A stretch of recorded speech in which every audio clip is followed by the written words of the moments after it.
네, 소설 원작의 시나리오 몇몇 꼽힌 무렵 수업해 보도록 하겠습니다. 일단 갈래가 시나리오이기 때문에 시나리오에 대한 배경 지식이 필요해요. 그래서 일단은 이 갈래의 특징, 다음과 같은 글의 갈래의 특징으로 일치하는 것은 이런 문제가 나올 수 있거든요.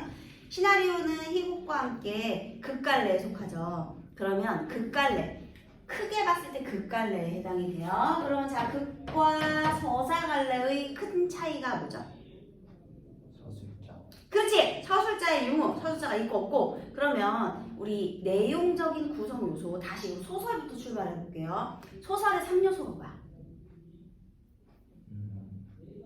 주제?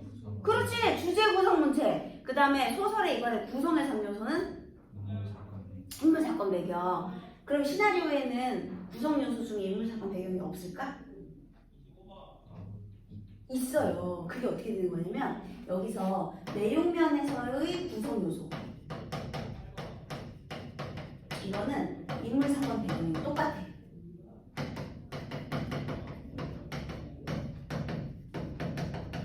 자, 인물, 사건, 배경이라는 건 얘네가 어울려서 갈등을 만들어낸다는 거거든요.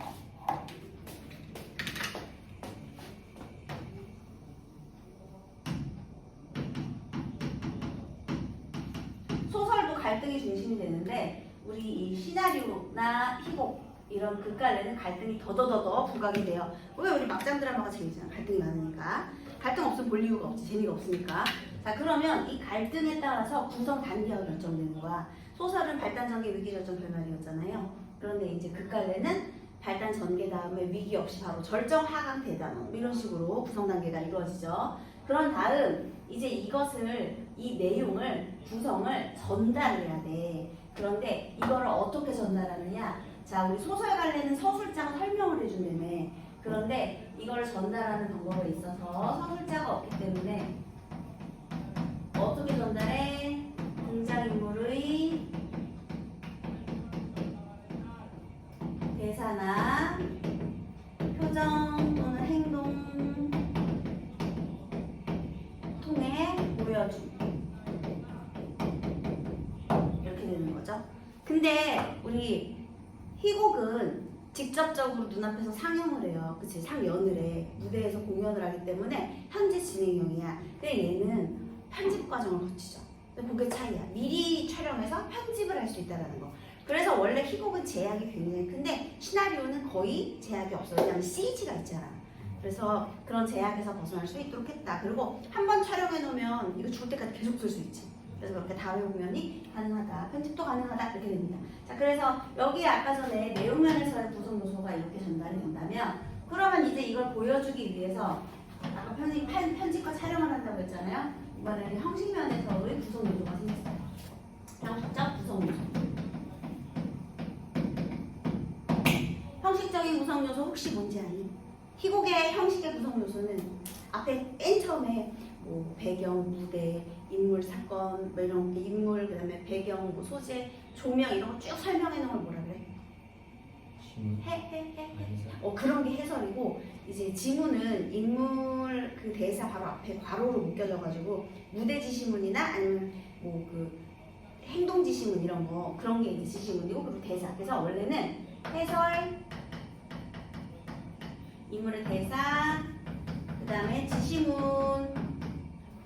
지문이나 지시문 이렇게 구성이 되는데 우리 이 시나리오에는 하나가 더 추가돼요. 뭐냐면 바로 장면본.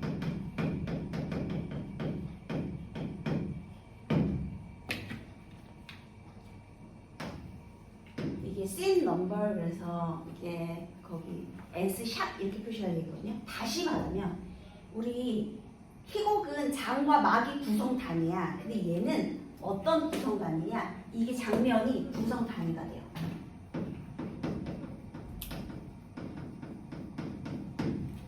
이거 왜 필요하냐?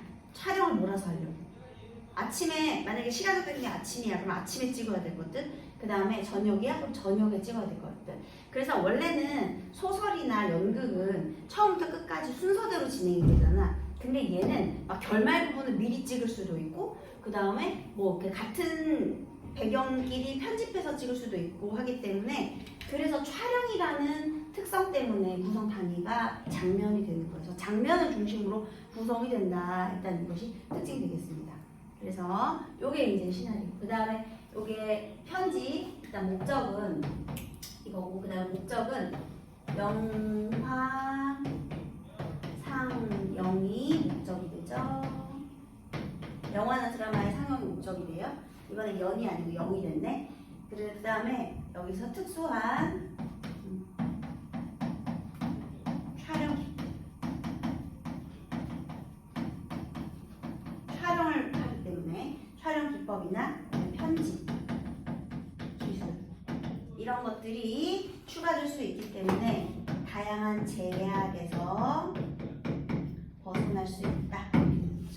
물론 돈은 좀 들겠지만, 그래서 제약에서 거의 자유롭다. 이렇게 되겠습니다. 이게 이제 갈래의 특징에 대한 내용이었고요. 그럼 이제 한번 내용을 볼게요. 혹시 메밀꽃 필무렵 너 소설 내용 대충 아니? 아, 그러면 이제 알려줄게. 알겠습니다. 자, 이게 원래는요, 그 일제강점기 말에 그런 소설인데, 메밀꽃이 어떻게 생겼느냐면,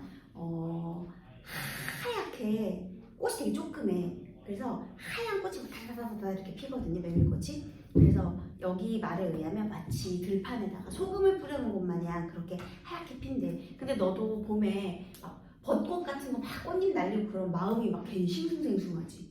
그치? 근데 우리 여기에 있는 주인공이 이제 허생원인데요. 얘가 장돌뱅이. 장돌뱅이는 뭐냐면 장을 돌아다니면서 파는 행상들이거든요. 그러면은 정착하는 삶이 아니라 유랑의 삶을 사는 사람이야. 그래서 사람이 좀 모질라. 그래서 딱 한 번 여자랑 이렇게 썸을 타본 게 딱 한 번 있어. 근데 그때 일이 메밀꽃 필무렵의 이야기예요. 그래서 메밀꽃 필무렵만 되면 그 얘기 하고 또 하고 또 하고 또 하고 하는 거야. 왜냐면 다 한 번이거든. 여자랑 썸을 타본 게. 그러니까 이때쯤이었나? 그래서 맨날 그걸 이제 추억 삼아서 살아가는 사람입니다. 자, 일단 앞부분의 줄거리부터 한번 읽어볼게요.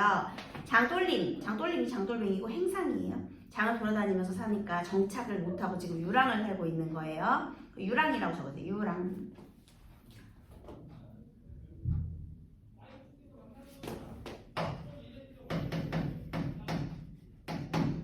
지금 허생원하고 조선날 얘는 전부 다 행상, 유랑의 삶을 사는 사람들이고요. 봉평장에 도착한다. 이제 장이 항상 열리는 게 아니기 때문에 원래 장돌뱅이들이 이렇게 장을 돌아다니거든요. 뭐 15일장, 그러니까 보름장, 그 다음에 뭐 세 달에 뭐 100일장 이렇게 장을 돌아다니면서, 근데 지금 봉평이 배경이 되고 있어요. 허생원은 객주집이 뭐냐면 주막 이런 거. 객주집에서 어린 장돌림 동이가 충주댁과 농탕 치는 것을 보고 혼을 낸다. 그래서 지금 여기 일단 첫 만나면요, 여기하고 동이가 있는데요. 얘가 그 객주집 부모 충주댁. 이건 뭐냐면 원래 허생원이 약간 좀 마음이 있었거든요. 호감이 있었는데 나이가 많겠지. 얘는 되게 어린 놈이시긴데 얘하고 막 장난치니까 짜증나는 거야. 내가 눈여겨본 여자인데 저 어린 놈 새끼가 와가지고 나이 많은 여자한테 말이야 찍적대고 말이야. 이렇게 기분이 안 좋으니까 막 화낸 거예요. 예, 그래서 질투심 때문에 허생원에게 혹이 나고 밖으로 나간 동이는 곧 돌아와 허생원의 나귀가 동네 아이들에게 괴롭힘을 당하고 있음을 알려준다. 너 같으면은 나는 그냥 장난만 쳤는데, 그리고 심지어 나이도 많아. 뭘 어떻게 해보려고 그런 게 아니라 그냥 농담을 한 건데 어떤 아저씨가 와가지고 나를 혼냈단 말이야. 같이 일하는 처지에. 그런데 그 아저씨의 나귀, 그래 이동수단이죠. 예를 들면 자동차에 어떤 애들이 돌 던진단 말이야. 그거 알려줄 거예요? 나 혼냈는데? 알려줘야지. 착하잖아 우리 원석이는. 그러니까 여기서 혼이 났는데도 그 허생원의 나귀가 괴롭힘을 당하고 있다고 알려준다라는 것, 얘는 동의의 착한 마음을 알 수 있는 거예요. 그날 밤 허생원과 조선단은 짐을 싸서 대화장으로 떠나가고 동의가 그 뒤를 따라온다. 자, 지금 그 다음에 봉평에서 어디로 넘어가는 길이요? 대화로 지금 넘어가는 길이 되겠습니다. 자, 지금 여기 장면 번호 S#42 이렇게 돼 있잖아요. 그러면 장면 번호 뒤에는 무엇이 제시되어야 되느냐? 이 장면 번호 뒤에는요, 반드시 메밀박사에게 공간적 배경, 밤 시간적 배경. 그래서 자, 이렇게 되는 거야. 장면 번호는 S# 이렇게 구성이 되고요. 이 뒤에는 공간적 배경 플러스 시간적 배경. 왜? 그래야지 이걸 같이 묶어서 편집할 수 있으니까, 촬영할 수 있으니까. 넓은 메밀밭의 가로지르는 끝없는 길, 그 위를 허세원과 백근이 그리고 조선달이 지나고 있고, 백근이가 뭔지 알아요? 나비. 맞아. 허세원의 나귀가 또 허세원과 동일시되는 거거든요. 그래서 이것도 나중에 의미 나오면 얘기해 줄게. 그들로부터 멀리 떨어져 나귀를 데리고 따라오는 동이가 보인다. 틸트업! 별표. 우리 아까 선생님이 이런 얘기 했잖아. 특수 촬영 기법 이런 게 사용이 된다. 그러면 얘는 갈래의 특징이기 때문에 무조건 시험에 내는 거예요. 그러면 여기를 빵꾸를 떠놓겠지. 여기에 적절한 시나리오 촬영 기법 무엇이 있느냐. 틸트업이 뭐냐. 틸트업은요, 카메라를 이렇게 찍는 거야. 이렇게. 그러면 왜 음악방송 같은 데서 카메라를 이렇게 들고 가면서 쭉 훑어가지고 이렇게 하잖아. 그런 것처럼. 근데 이거는 지금 여기서 왜 필요하냐. 우리 여기 아까 전에 전개 맨 처음 시작하는 부분에 넓은 메밀밭을 가로지르는 끝없는 길이죠. 거기 괄호해봐. 넓은 메밀밭. 근데 내가 만약에 이렇게 카메라를 고정시켜 넓은 메밀밭 하나를 위에서 그냥 딱 이렇게만 찍어. 그러면 그게 어느 정도인지 느낌이 잘 안 오거든요. 근데 카메라를 넓은 밭이 이렇게 있잖아. 여기 지나가면서 쭉 이렇게 드론으로 쭉 밀었다고 생각해봐. 요즘은 드론이지만 옛날에 그게 없으니까. 그럼 이렇게 하면 훨씬 넓게 느껴지겠지. 그러면 얘는 공간감을 강조하는 효과가 있는 거예요. 그럼 공간감은 왜 필요하냐? 길이 넓으니까 가다가 말할 기회도 생기는 거야. 길이 조그마면 굳이 지금 서로 불편할 거 아니야. 아까 얘가 혼냈잖아. 그러니까 그렇게 굳이 말할 필요가 없겠지. 근데 공간이 넓으니까 가다가 이제 얘기할 기회도 생기고 뭐도 되고 이렇게 되는 거야. 그래서 그게 아무렇게나 막 촬영을 막 하는 게 아니라 이런 복선들을 다 깔아주면서 하는 거예요. 다시 지금 우리 일단 얘네들의 관계는 다 치고 장면 번호 42에 지금 촬영 기법 뭐가 나온다? 틸트업이 나오는데, 자, 우리 틸트업은 카메라를 수직으로 세워가지고 촬영하는 기법이다. 이렇게. 그래서 카메라 수직으로, 그러니까 아래에서 위를 향하여 공간감을 드러내는 표현인데요. 이렇게 위를 향하여, 수직으로 위를 향하여 움직이면서 촬영하는 건데, 얘는 메밀밭의 공간감을 강조하는 효과가 있다. 이렇게 되는 겁니다. 틸트업, 틸트업 되겠습니다. 업이니까 위로. 자, 그 다음에 조선달이 무심코 뒤를 돌아보고 놀랐다. 왜 놀랐을까요? 야, 저 새끼 복수하려고 따라오는 거 아니냐? 뒤에서 돌 던지는 거 아니냐? 할 수 있겠죠. 그래서 지금 깜짝 놀란 거예요. 예, 도둑이 지발 저리는 거죠. 저 동인놈 아니야?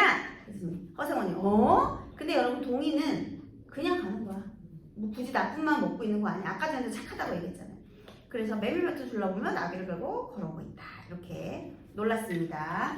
자, 그 다음에 공간감 표현했고요. 장면 번호 43번. 다른 구도의 메밀밭. 이번에는 오버랩. 오버랩이 뭔지 알 것 같은데 뭐죠? 맞아요. 화면 겹침. 얘는 화면 겹침.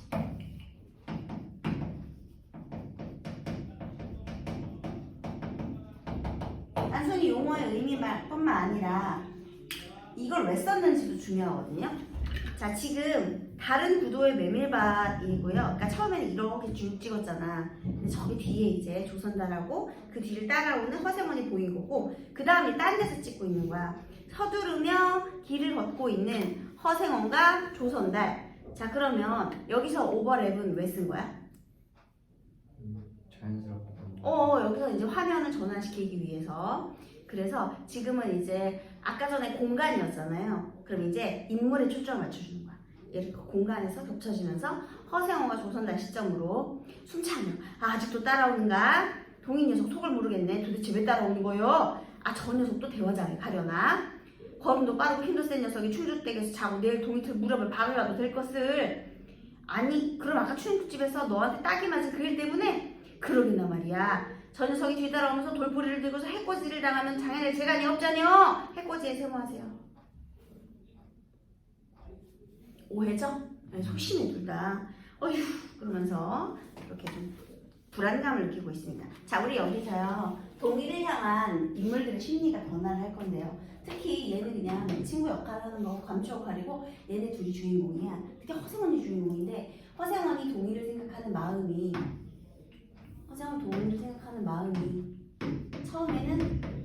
처음에는 화가 났었지. 이 흉주택 때문에. 그 다음은 나 쫓아올 때는 불안하고 초조하고. 그치? 지금 일단 이렇게 돼요. 오해를 하고 있습니다. 그 다음에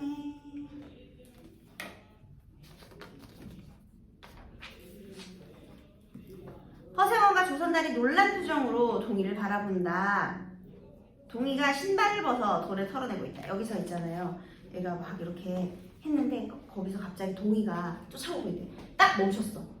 허리를 굽혔어. 그러면은 뭔가 이렇게 주워드는 것 같잖아. 근데 얘네가 그때 무슨 말 하고 있어서 야 돌풀이 들고 쫓아오는 거 아니냐? 근데 갑자기 허리를 숙였잖아. 그러면 얘네들이 긴장을 해요. 자, 왜 긴장했을까? 그래, 돈 던지는 줄 알고.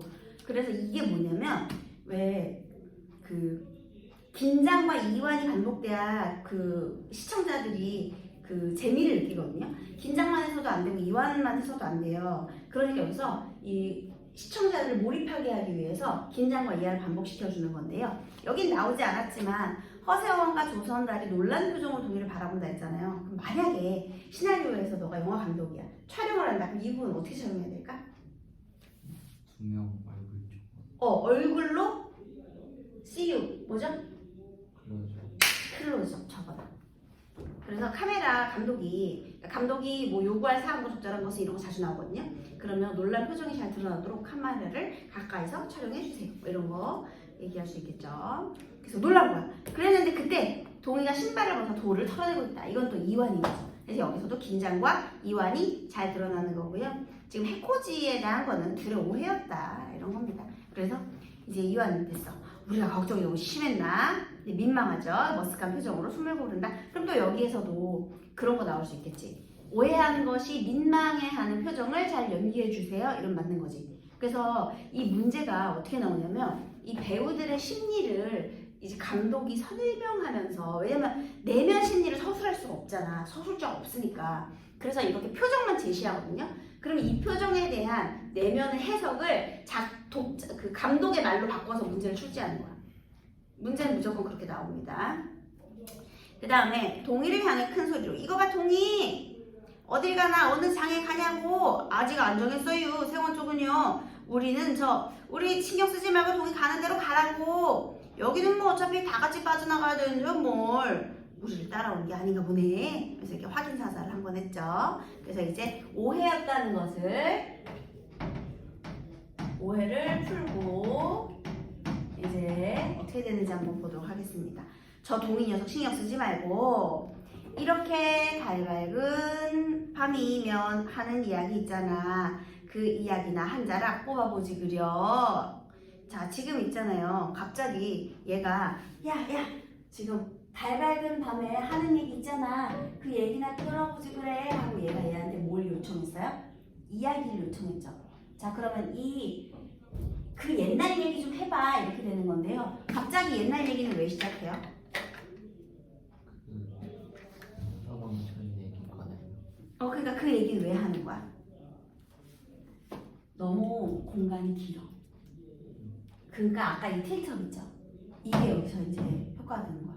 지루하잖아. 쭉 그냥 메밀밭이 단조로운 풍경이란 말이야. 그러면 그것만 가지고 그냥 쭉 가야 되잖아. 그러니까 지루해. 그러니까 지금 여기 장면 번호 43에서 여기서 이제 오해를 풀면서 여기에 그 옛 추억을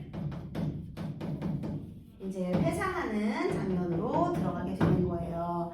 자, 그러면 여기에서 이 회상의 매개체 뭐가 돼요? 달 밝은 밤이라는 배경. 그래서 이 배경이 회상의 매개체가 되고요. 그 얘기는 한자로 뭐지 그려? 아, 물리지도 않았어? 물렸어. 허허. 그래도 이 달 밝은 밤에 그 이야기를 안 들으면 서울에서 아침에 동띠가 참 섭섭하네. 어떻게 해서 그렇게 됐는지 지금 생각해도 도무지 알 수가 없어. 자, 그래서 이렇게 되는 거, 과거 회상으로 빠져들어가는 거죠.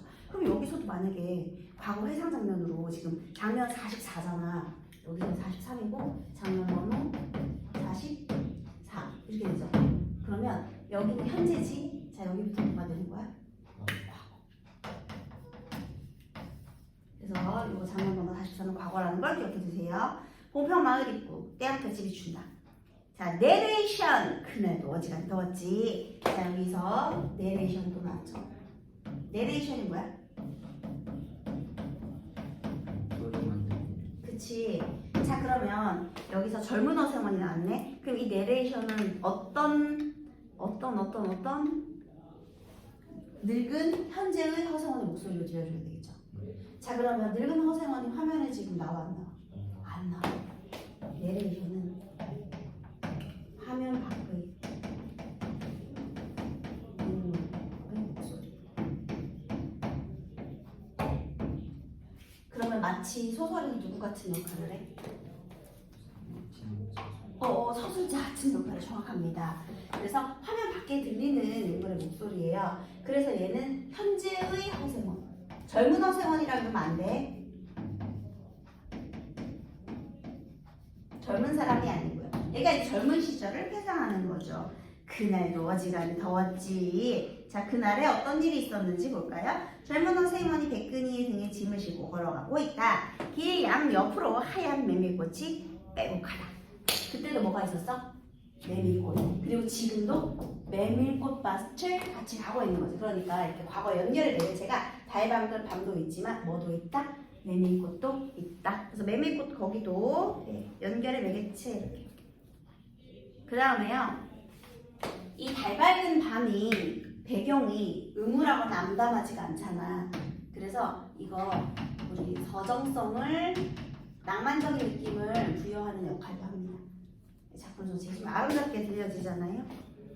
그 다음에 중약 부분의 절거리. 20년 전 공평장에서 허생원은 형편이 어려워진 성서방네의 헌 옷감을 손해를 보고 사준다.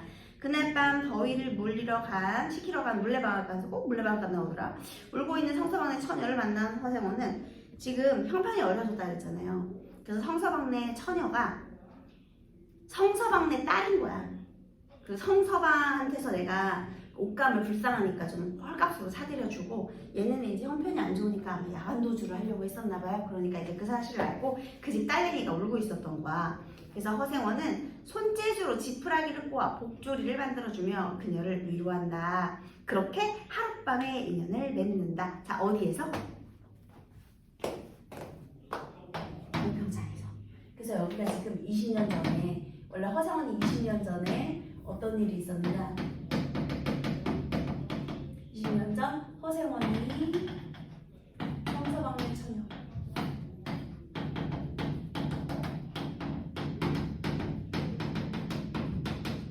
하룻밤 인연을 맺잖아. 근데 그때 또 추억이 있어. 뭐냐면 우리 복조리를 만들었는데 복조리가 어떻게 생겼느냐면 얘가 이 성서방네 처녀한테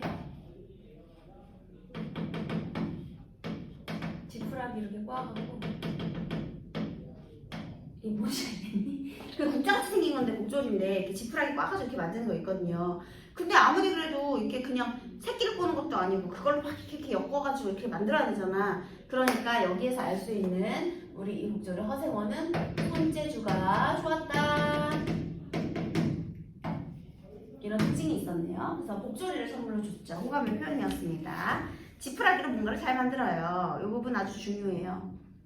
이게 복선이 됩니다. 이렇게 두 사람은 하룻밤에 인연을 맺는다. 하지만 야반도주를 하고 허생원은 성서방네 처녀를 찾아 장을 돌아다닌다. 그러던 중 허생원은 성서방네 처녀와 닮은 여인이 임신하여 배가 불러 있었다는 이야기를 우연히 듣고 좌절하여 울음을 터뜨린다. 왜냐하면 이게 자기 애인지 모르는 거야. 그냥 뭐 다른 사람의 애겠거니 이렇게. 조선달은 허생원에게 언젠가는 반드시 성서방네 처녀를 만나게 될 것이라며 위로를 한다. 그런 일이 있었습니다. 찾아다녔지만 만날 수 없었어요. 야반도주를 했기 때문에요. 그래서 이제 그런 인 건데요. 그냥 우연히 만나가지고 어떻게 한 번 인연을 맺은 거잖아.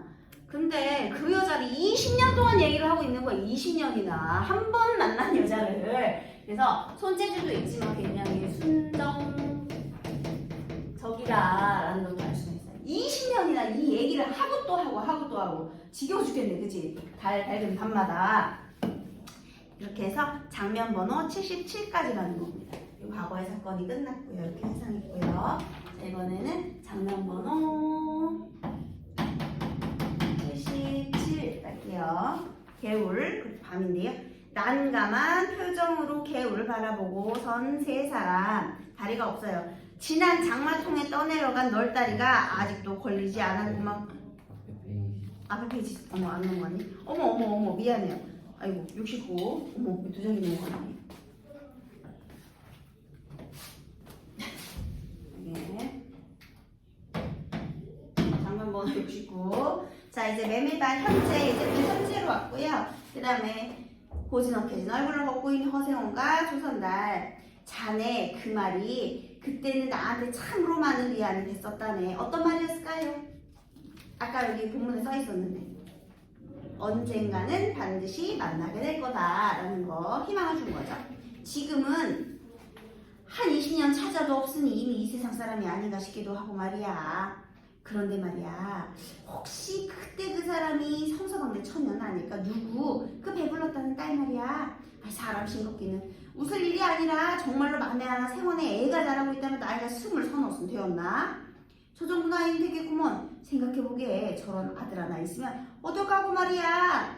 자, 여러분, 그 만약에 그때 그 사람 배가 불렀다는 딸, 그 사람이 성서방대 처녀라면, 그럼 혹시 그 배부른 그 뱃속의 아이가 성서방, 아니 그 허세원 자네 아이일 수도 있지 않은가라고 지금 조선달이 얘기를 하고 있는 거죠. 그리고 특히 나이대도 동이랑 비슷하고요. 그래서 만약에 또 그렇게 되면 뭐 그럴 수도 있다라고 하면서요, 이렇게 좀 가능성을 제시해주고 있는 거죠. 그래서 이게 사실 둘의 관계를 암시하는 부분이에요. 이렇게 되는 거예요. 그러니까 둘이 부자관계거든요. 그 다음에 허세원도 뒤돌아본다. 아직도 뚜벅뚜벅 저간 채 거리를 두고 따라오고 있는 통이가 보인다. 이렇게 되는 거예요. 그 다음 여기까지 이제 절정 하강 75. 여기서는 관계를 암시하는 부분이죠. 누구의 말을 통해서? 조선달의 말을 통해서. 그 다음에 장면 번호 75. 쩔뚝이며 걸어가는 세 사람. 개분 밑에서 자랐다니. 개분은 이제 새아버지예요. 생부는 어쩌다가 돌아가셨나? 생부요? 애당초 없었구먼요. 생부가 없다니 그런 법이 어디 있어? 부끄러워서 말하지 않으려고 했는데 정말이래니까요. 제천에서 달도 차지하는 저를 낳고. 자, 원래 성서방네 처녀 어디 살았었죠? 동평이었는데 성서방네 처녀가 어디로 튄 거야? 제천으로 튄 거야.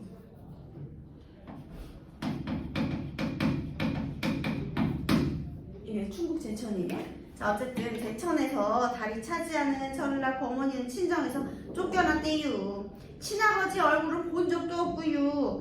그러니 애당초 없는 게 아니겠슈. 오, 그랬구만. 여기도 이제 관계를 암시하죠.